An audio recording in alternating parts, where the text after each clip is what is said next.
Hello, ഇന്നിത്തിരി rambutan പറിക്കാൻ പോവാട്ടോ. Ami Ambadi rambutan കഴിക്കണം എന്ന് പറഞ്ഞു. കേട്ട പാതി കേൾക്കാത്ത പാതി അച്ഛയൊരു തോട്ടിയെടുത്ത് പൈപ്പും കിട്ടി വാർക്കമോളി കയറി. കൂടെ ഞാനും കയറി. അത് പിന്നെ അങ്ങനെയാണല്ലോ.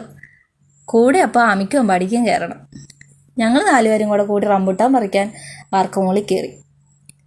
ഇത് നമ്മുടെ വീടിൻ്റെ ഫ്രണ്ടിൽ കാണുന്ന ഒരു മലയാട്ടോ. എനിക്ക് ഭയങ്കര ഇഷ്ടം ഈ മല. അവിടെ മഴ പെയ്യണതും വെയിൽ തെളിയണതൊക്കെ ഞാൻ നോക്കി നിൽക്കാറുണ്ട്. പട്ടല്ല കേട്ടോ, ഇഷ്ടമായോണ്ടാ. കുഞ്ഞൻ തകൃതിയായിട്ട് റംബുട്ടാൻ പറിക്കുക കേട്ടോ. റംബുട്ടാൻ പറിക്കുന്നത് പിള്ളേരെ എടുത്തു വെക്കുന്നുണ്ട്. പിന്നെ ഞാനെന്താ ചെയ്യുക, വീഡിയോ എടുക്കുക. സന്ധ്യ ആയപ്പോൾ റംബുട്ടാൻ പറിക്കൽ കഴിഞ്ഞ് ഇറങ്ങാമെന്ന് ഓർത്തു. അന്നേരം ഒരാളെ കണ്ടു, സൂര്യനെ. നല്ല ഭംഗിയായിരുന്നു കാണാനായിട്ട്. എന്നാൽ അതൊന്ന് ഫോക്കസ് ചെയ്യാമെന്ന് ഓർത്തു. പക്ഷെ ഫോക്കസ് ആയില്ല കേട്ടോ. എന്നാലും ഒരാഗ്രഹത്തിന് പുറത്ത് റംബുട്ടാനും പറിച്ച് താഴെ വന്നു കേട്ടോ. സാധാരണ റംബുട്ടാൻ പറിച്ചാൽ ചുമ്മാ തിന്നുക പതിവ്.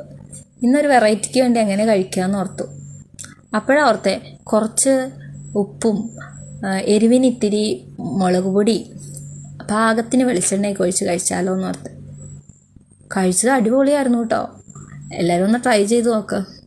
കൊള്ളില്ലെങ്കിൽ ഒന്നും പറയരുത് കേട്ടോ. ഞങ്ങൾക്ക് എല്ലാവർക്കും ഇഷ്ടപ്പെട്ടു, അടിപൊളിയായിരുന്നു. അപ്പോൾ ഇത്രേ ഉള്ളൂ കേട്ടോ.